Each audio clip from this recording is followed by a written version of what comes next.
Hey, this is Sky. Welcome to my YouTube channel. Go check out my website at skyazrael.com for life coaching and mentoring. I want to make a quick video. This is just an addition to my Sunday study group for warriors.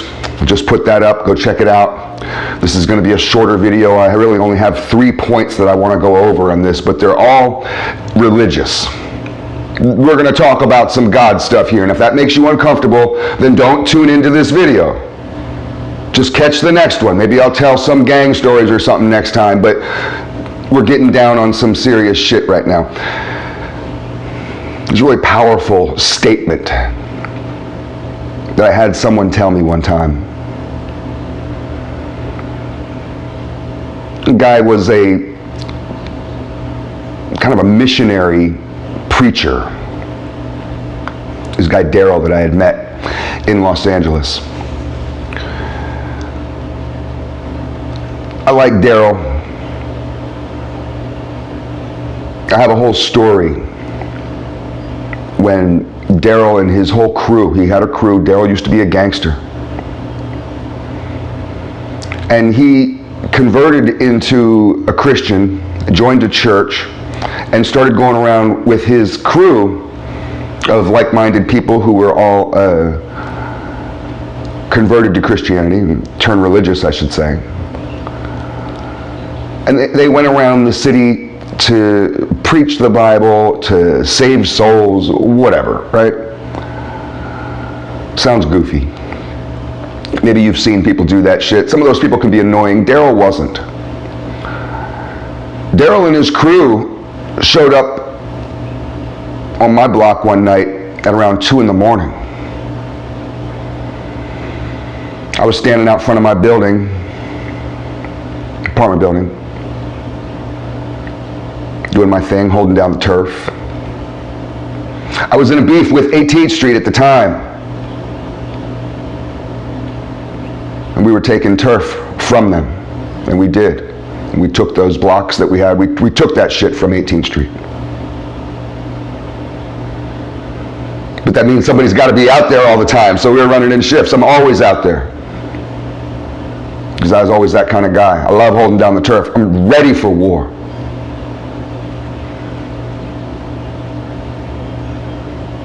But Daryl and his crew popped up like fucking out of nowhere. I wasn't even paying attention. These guys were all like on me. Big motherfuckers. Big black dudes. And they're not in their area.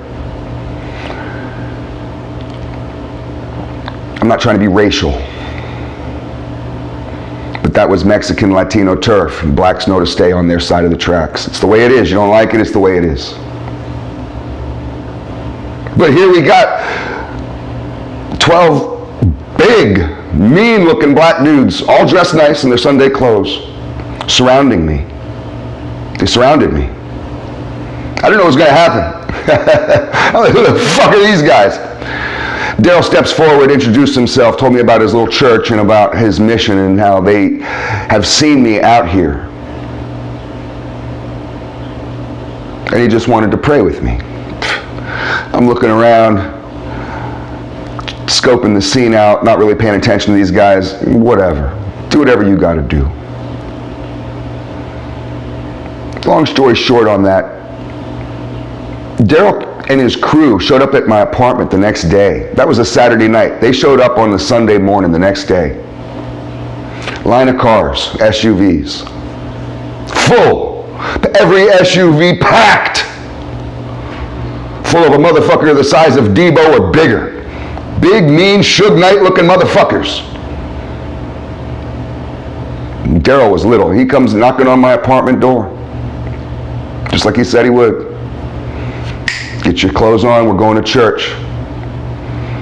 I threw on a t-shirt and some jeans. He laughed at me. He was just like, fuck no. Do I have to go and dress you?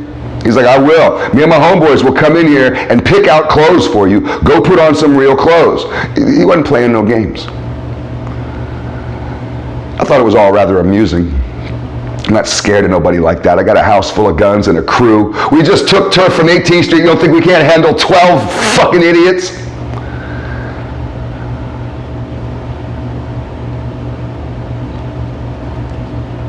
But Daryl told me as he dropped me off back at my building after the church service. And he said, look, you're not one of them. You're not one of them. You may hang with them. You may drink with them.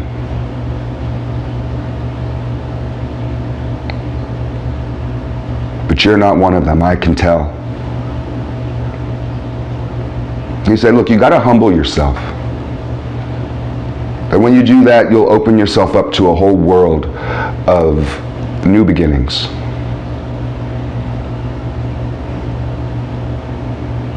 He said, you're not a product of oppression. You're not a product of pain.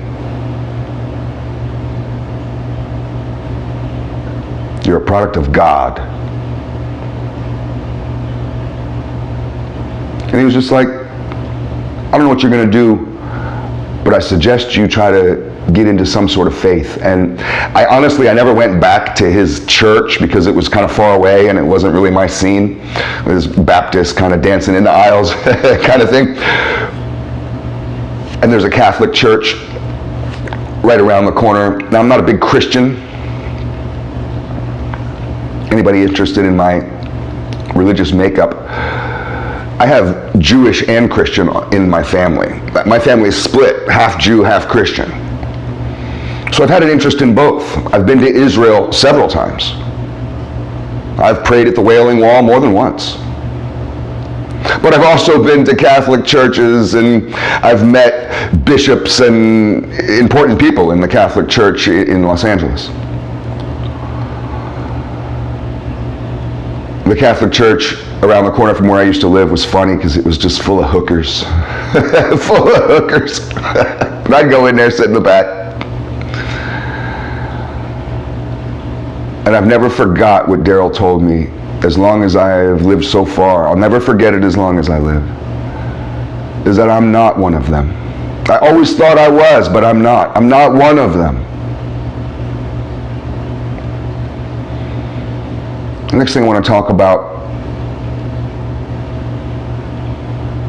is this lying spirit. You have to curse the lying spirit. There's a lying spirit within you. Now, I'm not talking about you being a liar. That's what you probably think I'm talking about, is people who lie. And you're sitting there thinking, yeah, people who lie. I'm not talking about people who make up lies. That's not what I mean by the lying spirit. You got to follow me here. This lying spirit that's within me, within you, maybe, lies to you. Tells you you're not good enough. Tells you that you're not worthy. Tells you you're a piece of shit. Tells you that you'll never find love. Tells you that you're alone. Tells you that you have to do everything alone. Tells you that the world is on your shoulders. Curse the lying spirit. Cast it out. Cast it out with a ritual.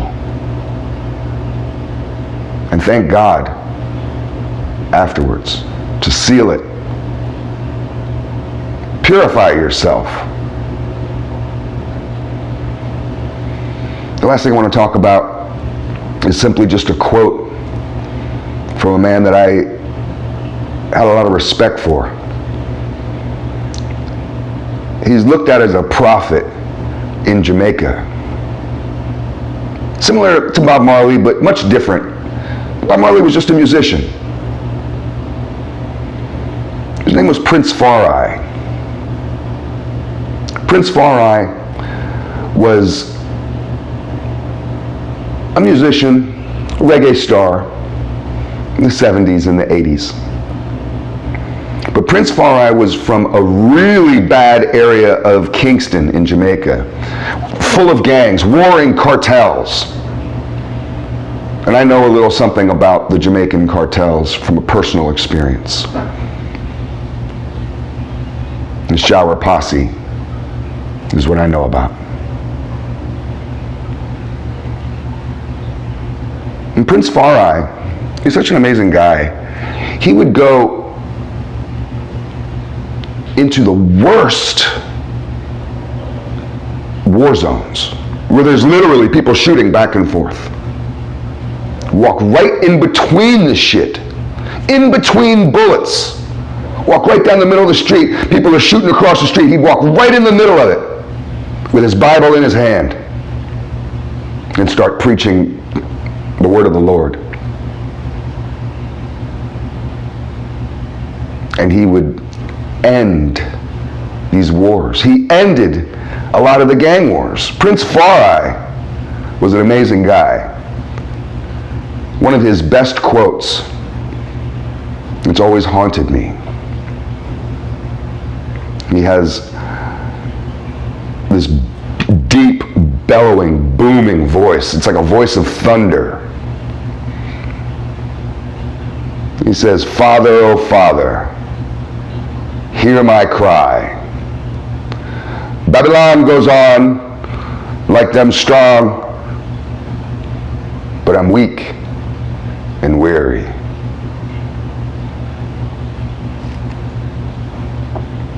Go down to the river and pray. That's what you need to do. Some get this, some don't. Thanks for watching.